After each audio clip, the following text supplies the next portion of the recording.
Hi guys, welcome back to my channel. तो आज मैं आपके साथ माय डियरेस्ट ऑथर का नेक्स्ट पार्ट शेयर करूँगी। जब रात को विहिंग घर लेट आया, वांगजी उसका वेट कर रहा था। विहिंग नशे में था, इसीलिए वो वांगजी से कहता है, वांगजी हनी प्लीज़ गुस्सा मत होना, कल बात करते हैं, ओके। मुझे भी तुमसे कुछ बात करनी है। मैं सोच रहा हूँ कि हम एक ट्रिप पर जाएं, जहाँ सिर्फ तुम और मैं हूँ। तुम जानते हो ना, मैं तुमसे बहुत प्यार करता हूँ, सो डोंट वरी। विहिंग वांगजी को समझाने की कोशिश कर रहा था, लेकिन न जाने क्यों वांगजी को ऐसा लग रहा था जैसे विहिंग उससे कुछ छुपा रहा है, जैसे विहिंग ठीक नहीं है। लेकिन इससे पहले वो कुछ पूछ पाता, जेबुजुन वहाँ पर आ गए, वांगजी को ढूंढते हुए। जेबुजुन की वजह से पहले ही वांगजी और विहिंग में दूरियां आने लगी थी। इसीलिए विहिंग उससे गुस्से में कहता है, तुम यहाँ क्यों आए हो? मुझे विहिंग से कुछ बात करनी है। तुम मेरे वापस आने तक का इंतज़ार नहीं कर सकते थे? तभी जेबुजुन कहता है, मुझे नहीं पता था तुम अपने बॉस से बात कर रहे हो, आई एम सॉरी।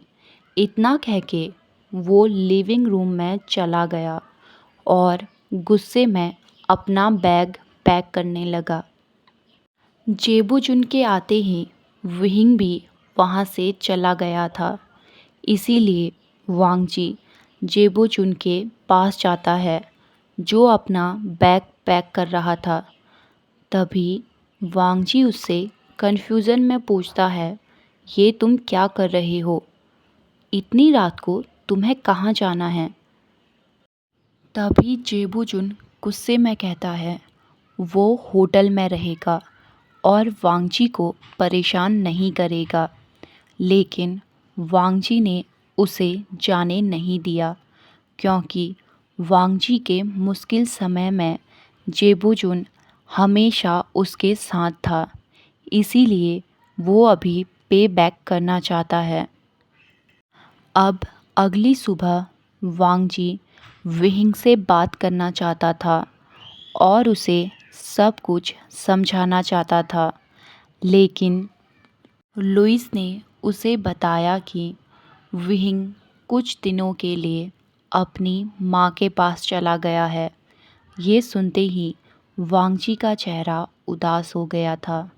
तभी लुइस, जो अब उसका अच्छा दोस्त बन गया है, वो वांगजी को सलाह देते हुए कहता है, तुम्हें जेबुजुन को यहाँ से जाने को कहना चाहिए।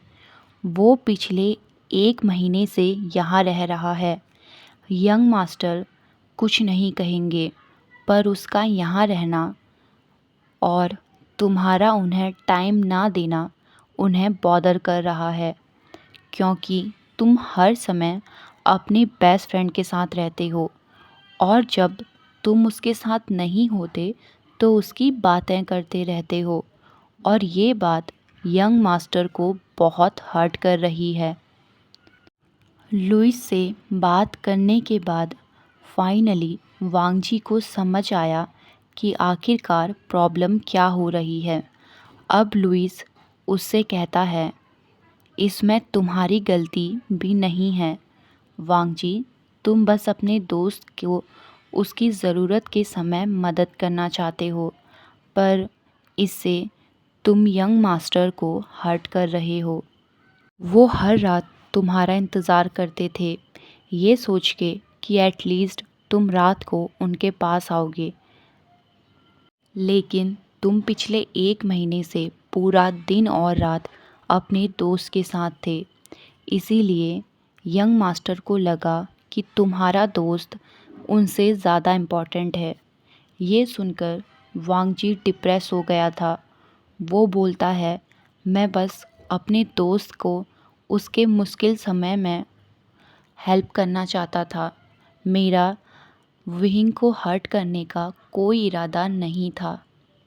तभी लुइस उससे कहता है, तुम्हारी कोई गलती नहीं है। तुम्हें भी रिलेशनशिप के बारे में ज़्यादा एक्सपीरियंस नहीं है और मुझे नहीं लगता कि यंग मास्टर इस बात पर इतना ध्यान देंगे। लेकिन वो हर्ट हुए हैं, इसीलिए उन्हें कुछ दिन तक उनकी मॉम के पास ही रहने दो। जब वो वापस आएंगे तब तुम उनसे बात करना, लेकिन बेहतर होगा तुम अपने दोस्त को वापस भेज दो। इतना कह के लुइस ने वांगजी के पेट को थपथपाया और वहाँ से चला गया। वांगजी सच में बहुत बुरा फील कर रहा था। ये उसका पहला रिश्ता है और वो चाहता था कि इसमें कोई भी परेशानी ना हो, लेकिन अनजाने में ही उसने विहिंग को हर्ट कर दिया। अब वांगजी अपने अपार्टमेंट जाता है जेबूजुन से बात करने के लिए। वो जेबूजुन से कहना चाहता था कि उसे अब अपने घर जाना चाहिए, या जब तक उसका अपार्टमेंट ठीक नहीं हो जाता उसे उसके मॉम डैड के साथ ही रुकना चाहिए। वांगजी जैसे ही लिविंग रूम में पहुंचता है, उसने देखा कि जेबूजुन एक बैग के साथ वहां पर बैठा हुआ है। जैसे ही जेबूजुन वांगजी को देखता है, वो कहता है, अच्छा हुआ तुम आ गए। मेरे लैंडलॉर्ड ने मुझे कॉल किया था। उन्होंने बताया कि रेनोवेशन का काम पूरा हो गया है, इसीलिए अब मैं जा रहा हूँ। जेबूजुन की इस बात पर वांगजी को यकीन नहीं हो रहा था, क्योंकि कुछ दिन पहले ही जेबूजुन ने बोला था कि उसके मकान को ठीक होने में अभी भी कुछ वक्त बाकी है। अब जेबूजुन कहता है, मुझे चलना चाहिए, अपने बॉस को मेरी तरफ से थैंक यू कहना। ये सुनकर वांगजी को बहुत गुस्सा आ गया था और वो चिल्लाते हुए कहता है, तुम्हें पता है जब तुम मेरे बॉयफ्रेंड को मेरा बॉस कहते हो तो मुझे इस बात से नफ़रत होती है। वो मेरा बॉयफ्रेंड है वी वुशान, जिसने मेरी लाइफ को चेंज कर दिया और वो मेरी ज़िंदगी में बहुत ज़्यादा इम्पॉर्टेंट है। समझ आया तुम्हें? ये सुनते ही जेबूजुन कुछ बड़बड़ा रहा था जो वांगजी के समझ में नहीं आया। अब वो अपना गला साफ करके कहता है, हाँ समझ गया। अब जेबूजुन वांगजी को हक करता है और अपार्टमेंट से चला जाता है। वांगजी उसे जाते हुए बस देख रहा था। उसके जाने के बाद वांगजी खुद से कहता है, अब बस मुझे मेरे विहिंग को घर वापस लाना है। इतना कह के उसने अपने फ़ोन को उठाया। उसने विहिंग को मैसेज किया जिसमें उसने लिखा था, जेबूजुन चले गए हैं, मुझे माफ़ कर दो, मैंने तुम्हें और हमारे रिश्ते को नेगलेक्ट किया। प्लीज़ जल्दी घर आ जाओ। आई लव यू, तुम्हारा वांगजी। विहिंग को मैसेज करने के बाद वांगजी लुइस की हेल्प करने के लिए नीचे चला जाता है। वो दोनों काम करने के बाद ड्रिंक कर रहे थे। तभी लुइस कहता है, मैंने कुछ देर पहले जेबूजुन को जाते हुए देखा। तभी वांगजी कहता है, हाँ मैं उससे बात करने ही वाला था। वो उससे पहले ही अपनी बैग के साथ लिविंग रूम में मेरा वेट कर रहा था। उसने बताया कि उसके लैंडलॉर्ड का कॉल आया था कि उसका मकान अब रेनोवेट हो गया है।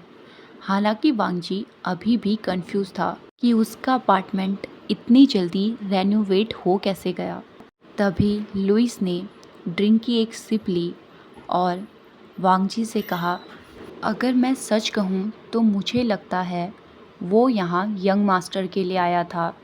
जब तुम घर पे नहीं होते थे, मैंने नोटिस किया वो बार बार यंग मास्टर से बात करने की कोशिश करता था और कुछ दिन पहले तो मैंने उसे यंग मास्टर के रूम में जाते हुए देखा था। ये सुनते ही वांगजी शॉक हो गया था। वो चौंक कर पूछता है, तुम्हारा मतलब है जेबूजुन आधी रात को विहिंग से मिलने के लिए ऊपर जा रहा था? तभी वांगजी को ध्यान आता है कि जेबूजुन उन दोनों को एक दूसरे से दूर रखने की पूरी कोशिश करता था। वो वांगजी को विहिंग के बारे में बुरी बातें बोला करता था, यहाँ तक कि वो वांगजी से बार बार पूछता कि उसे घर से बाहर कब जाना है और वो कितनी देर तक बाहर रहेगा। तभी वांगजी को समझ आता है कि जेबूजुन यहाँ कोई प्रॉब्लम की वजह से नहीं था, वो यहाँ था क्योंकि वो वांगजी के रिश्ते को ख़राब करना चाहता था और विहिंग के साथ खुद एक नया रिश्ता जोड़ना चाहता था। तभी लुइस कहता है, पर चिंता मत करो, यंग मास्टर उसके प्यार में कभी नहीं पड़ेंगे। उनका दिल तुम्हारा है और वो हमेशा ही रहेगा। लेकिन मुझे लगता है यंग मास्टर को जेबूजुन की हरकतों का पता चल गया था, इसीलिए उन्होंने जेबूजुन को उनके रूम के आसपास भी भटकने के लिए मना कर दिया था। और मैं एक इडियट हूँ, वांगजी खुद को ही कर्ज कर रहा था क्योंकि वो अपने सामने चल रही इस सच्चाई को नहीं देख पाया। अब वांगजी टाइम देखने के लिए अपने फ़ोन में देखता है तो उसने देखा वहाँ विहिंग ने उसे मैसेज किया हुआ था। मैसेज में लिखा था, डोंट वरी हनी, मैं आज या कल वापस आ जाऊँगा। सॉरी मैं तुम्हें बता नहीं पाया। एक्चुअली मॉम का कॉल आया था, उन्होंने बताया कि उनकी तबीयत ठीक नहीं है, इसीलिए मुझे जल्दबाजी में आना पड़ा। आई मिस यू टू, मैं जल्द ही आऊँगा। विहिंग का मैसेज पढ़ने के बाद फाइनली वांगजी को रिलीफ मिला था। जैसा लुइस ने कहा कि विहिंग उसको समझता है और वो उससे गुस्सा नहीं है, वैसा ही हुआ। वांगजी के लिए लुइस उसके एक केयरिंग फादर की तरह था जो हमेशा उसकी प्रॉब्लम में उसका साथ देता। अब लगभग 2 दिन बाद जब विहिंग घर आया तो वो अकेला नहीं था, वो अपने साथ अपनी मॉम को भी लेकर आया था। वो कुछ टाइम पहले ही वांगजी से मिली थी और वो ये भी जानती थी कि वांगजी और विहिंग अब रिलेशनशिप में हैं। विहिंग की मॉम को वांगजी बहुत पसंद है। जैसे ही विहिंग की मॉम वांगजी को देखती है, वो उसके पास आती है और कहती है, ओ माय बेबी, तुम यहाँ हो। जब वुशान के साथ तुम नहीं थे तो मैं बहुत वरीड हो गई थी। इतना कह के वो वांगजी को उसके गाल पे किस करती है। अब वांगजी भी विहिंग की मॉम से कहता है, आई एम सॉरी मॉम, अगली बार मैं पक्का आऊँगा। इतना कह के उसने विहिंग की मॉम को गले लगा लिया। कमाल की बात ये है कि विहिंग की मॉम 42 साल में फिर से प्रेग्नेंट हो गई हैं। डॉक्टर ने उन्हें एडवाइस दी थी कि वो एबॉर्शन करवा लें, लेकिन विहिंग की मॉम बहुत जिद्दी हैं और वो इस बच्चे को चाहती हैं, इसीलिए उन्होंने इस प्रेगनेंसी को टर्मिनेट नहीं किया। जैसे ही उसकी मदर प्रेग्नेंट है, वांगजी ने ये सुना, वो तुरंत ही उन्हें बैठने को कहता है। तभी उसकी मॉम एक बहुत बड़ा बैग निकालती है जिसमें फूड भरा हुआ था। उन्होंने वो बैग वांगजी को दिया और कहा, इसे खाओ और हेल्दी रहो, जैसे वो नहीं वांगजी प्रेग्नेंट हो। अब वो विहिंग से कहती है, विहिंग, मेरा सन इन लॉ पिछली बार से इस बार ज़्यादा अच्छा लग रहा है, ध्यान रखना कि कोई इसे तुमसे चुरा ना ले। विहिंग ने गीगल करते हुए कहा, डोंट वरी मॉम, मैं इस बात का पूरा ध्यान रखूँगा। अब विहिंग की मॉम कहती हैं, तुम्हें वांगजी का बहुत ख्याल रखना चाहिए, हमेशा ध्यान रखना कि वो अच्छे से खाए और ध्यान रखना कि वो टाइम से अपना चेकअप कराती रहे और हेल्दी रहे। और हाँ, हर 6 महीने में उसे डेंटिस्ट के पास ले जाना मत भूलना। वो विहिंग को बहुत अच्छे से डांट कर समझा रही थी। तभी विहिंग कहता है, मॉम, वो कोई छोटा बच्चा नहीं है, वो अब बड़ा हो गया है और अपना ख्याल खुद रख सकता है। विहिंग ने इतना ही कहा था कि उसकी मॉम ने विहिंग के स्टमक में मार दिया। अब उसकी मॉम उसे आंख दिखाते हुए कहती है, भूलो मत, वो तुम्हारा पार्टनर है और उसका ध्यान रखना तुम्हारी जिम्मेदारी है। अगर तुम्हें खुश रहना है तो तुम्हें अपने पार्टनर को खुश रखना होगा, समझ आया? तभी वांगजी कहता है, मैं बिल्कुल ठीक हूँ आंटी। उसने इतना ही कहा था कि वुशान की मॉम ने उसके हाथ में मार दिया। अब वो स्ट्रिक्टली कहती हैं, मैंने तुम्हें साफ साफ बताया था कि तुम मुझे मॉम बोलो, ना कि आंटी। अब वांगजी अपने हाथ को मलते हुए कहता है, ओके मॉम, तो कैसा रहेगा मैं आपके लिए डिनर तैयार करूं? आपको भूख लगी होगी। वांगजी ने इतना ही कहा था, विहिंग की मॉम उसका हाथ पकड़ के उसे अपने साथ ले जाती हैं। अब वांगजी और विहिंग की मदर साथ में खाना बना रहे थे। वांगजी के लिए ये एक स्पेशल मोमेंट था क्योंकि उसने अपनी माँ को बचपन में ही खो दिया था, लेकिन विहिंग की माँ हमेशा उसका बहुत ख्याल रखती है और उससे बहुत प्यार करती है। डिनर हो जाने के बाद अब उसकी मॉम कहती है, वेल बॉयज़, तुम सब जवान हो पर मैं एक बूढ़ी औरत हूँ, तो मुझे प्रॉपर स्लीप की ज़रूरत है, इसीलिए मुझे सोना है। अब वो वांगची से कहती है, मैं तुम्हारे अपार्टमेंट में सोऊंगी, अगर तुम्हें वहाँ से कुछ भी चाहिए तो तुम पहले ही लेकर आओ। वांगची ने नोट किया। अब वांगची विहिंग की मदर के साथ उसके अपार्टमेंट में जाते हैं। उसकी मॉम सीधे बेड में बैठ गई थी। अब वो वांगची को उसके बगल में बैठने का इशारा करती हैं। वांगची के बैठने के बाद उन्होंने वांगची के दोनों हाथों को अपने हाथ में ले लिया था। अब वो वांगची से कहती हैं, मुझे पता है तुम दोनों के बीच में प्रॉब्लम्स चल रही हैं। मेरा विहिंग किताब में तो सब कुछ लिख लेता है, लेकिन उसे अपनी फीलिंग्स को सामने बोलने में बहुत दिक्कत होती है। मैं नहीं जानती कि तुम दोनों के बीच में क्या प्रॉब्लम है, लेकिन मुझे उम्मीद है कि तुम दोनों आपस में बात करके उस प्रॉब्लम को सॉल्व करोगे। मेरा विहिंग कभी भी अपनी प्रॉब्लम्स नहीं बताता, चाहे वो कितना ही हर्ट क्यों ना हो। वो हमेशा कहेगा कि वो ठीक है, इसीलिए तुम्हें ध्यान रखना है और साथ में बैठकर सारी प्रॉब्लम्स को सुलझाना है। वांगजी ने नोट किया। अब वो उसकी मॉम को जेबूजुन के बारे में सब कुछ बता देता है। उसकी मॉम बहुत ध्यान से सुन रही थी। अब वो कहती हैं, मुझे लगता है लुइस सही है, वो विहिंग के पीछे है, या यूं कहें कि विहिंग की पोजीशन की वजह से वो विहिंग के साथ है, इसीलिए तुम्हें केयरफुल रहना होगा और नेक्स्ट टाइम से याद रहे कि विहिंग की असलियत के बारे में किसी को ना बताओ। अब वांगजी सैडली कहता है, विहिंग को मेरी वजह से तकलीफ़ हुई, मैं नहीं जानता था कि जेबूजुन के मन में ऐसा है। अब विहिंग की मॉम वांगजी को समझाते हुए कहती हैं, इसमें तुम्हारी कोई गलती नहीं है, तुमने बस अपने दोस्त की मदद करनी चाहिए। तुम्हें क्या पता था कि वो विहिंग के पीछे है, इसीलिए तुम विहिंग से बात करो और सारी प्रॉब्लम सॉल्व करो। इतना कह के उसने विहिंग के चीक्स में किस किया। अब वो वांगजी को एक बुक देती हैं जो विहिंग ने सबसे पहले लिखी थी और वो वांगजी को बताती हैं कि विहिंग ये बुक को उस इंसान को देना चाहता था जिसके साथ वो अपनी पूरी लाइफ बिताएगा, और कल रात को उसने मुझे कहा कि उसने वो पर्सन ढूंढ लिया है और वो पर्सन तुम हो। ये सुनकर वांगजी खुश हो गया था। जब वो बुक के टाइटल को पढ़ता है, उसमें लिखा था माय डियर बॉयफ्रेंड। वांगजी बुक को देखकर बहुत खुश हो गया था। उसने बुक को ऐसे हग किया जैसे वो कोई प्रीशियस ट्रेजर हो। अब विहिंग की मॉम कहती हैं, हालांकि इस बुक में ज़्यादा कुछ नहीं लिखा है, पर ये तुम्हें विहिंग को जानने में मदद करेगी, बिल्कुल एक गाइड की तरह।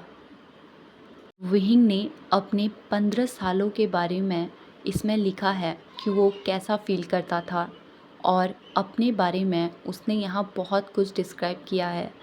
इतना कह के उसने वांगजी को विहिंग के पास उसके रूम में भेज दिया। जैसे ही वांगजी विहिंग के रूम में पहुंचा, विहिंग बुक शेल्फ के सामने खड़ा था। वांगजी पीछे से जाता है और उसे टाइटली हग कर लेता है।